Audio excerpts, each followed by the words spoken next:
ఈరోజు మన ఇంట్లో పచ్చిమిర్చి ఫ్రైలో ఇదొక వెరైటీ అన్నమాట. మధ్యలో పచ్చిమిరపకాయలు మంచిగా కడుక్కొని మధ్యలోకి ఇట్లా కాటు పెట్టుకొని కట్ చేసుకోవాలి. అంటే జస్ట్ మధ్యలో కాటు పెట్టి వేసుకోవాలి. ఇట్లా ఇప్పుడు మనం అన్నీ కట్ చేసుకున్నాం, మనకి ఎన్ని కావాలో అన్నీ మంచిగా కట్ చేసుకున్నాక కడాయి ఆన్ చేసుకొని ఇట్లా పెట్టుకోవాలి. మనం కడుక్కుంటాం కదా, కొంచెం పచ్చిగా ఉంటాయి అన్నమాట వాటర్. ఒక నిమిషం ఇట్లా వేయించుకోవాలి. అది కొంచెం వేడైనాక మనం నూనె పోసుకోవాలి. గరం అయింది కొంచెము, ఇప్పుడు నూనె పోసుకోవాలి. చూడండి, ఇప్పుడు మనం నూనె పోసుకోవాలి. ఎక్కువ నూనె పోసుకోవద్దు, ఎక్కువ పోసుకుంటే కూడా మనకి ఉప్పు దాంట్లోకి పోతుంది అన్నమాట. చూడండి, ఇట్లా మంచి కాలుతున్నాయి కదా నూనెలో, ఇట్లా మంచిగా వేయించుకోవాలన్నమాట. పచ్చిగా ఉండకుండా, పచ్చిగా ఉండి తింటే కడుపు నొప్పి వస్తుంది. మళ్ళీ లేనిపోయిన ప్రాబ్లమ్స్ ఎందుకు మనకు, అందుకని మంచిగా నూనెలో వేయించుకోవాలి. ఈ మంచిగా వేయించినాక వేగుతాయి కదా, అప్పుడు మనం ఉప్పు వేసుకోవాలి.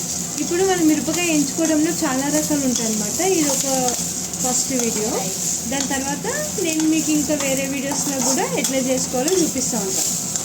మనకి చాలా స్పీడ్గా అయిపోతాయి ఈ మిర్చిలు ఇట్లా వేయించుకోవడం. ఇదొకటి, ఇంకొక రకంగా అది కూడా చాలా షార్ట్గా అయిపోతాయి అన్నమాట. చూడండి, ఇట్లా మంచిగా వేగినాయి కదా నూనెలో, మంచిగా వేయించుకుని ఇట్లా కొంచెం పచ్చిగా ఉన్నాయి. మనం ఇంకా కొంచెం తింపుకుంటే వేయించుకోవాలి. కొంచెం నూనె అంటే మరీ మిరపకాయలు ఎండిపోయి కడాయి మాడిపోయేటట్టు కాదు, మిరపకాయలు వేయించుకునేంత వరకు మనం పోసుకోవాలి. మిర్చిలు వేగినాయండి, కొంచెం లైట్గా పచ్చిగానే ఉండాలి.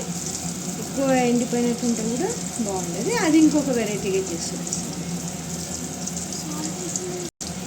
ఉప్పు వేస్తున్నానండి. ఇప్పుడు ఉప్పు వేసుకున్నాం కదా, అవి కూడా మంచిగా కలుపుకోవాలి.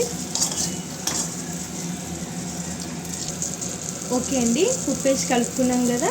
ఇప్పుడు మిర్చిలు వేయించుకోవడం అయిపోయింది. మీకు కానీ పచ్చిమిర్చి వీడియో నచ్చినట్లయితే లైక్ చేయండి, షేర్ చేయండి, సబ్స్క్రైబ్ చేసుకోండి. మీరు కూడా ఇట్లా వేయించుకొని తిని చూడండి, చాలా బాగుంటుంది. కారం తినేవాళ్ళు గ్రీన్ చిల్లీస్ ఉంటాయి కదా, అదైనా తినచ్చు. ఒకవేళ ఎక్కువ కారం తినలేని వాళ్ళు ఇట్లా తెల్ల మిరపకాయలు ఉంటే అవి కూడా వేయించుకోవచ్చు.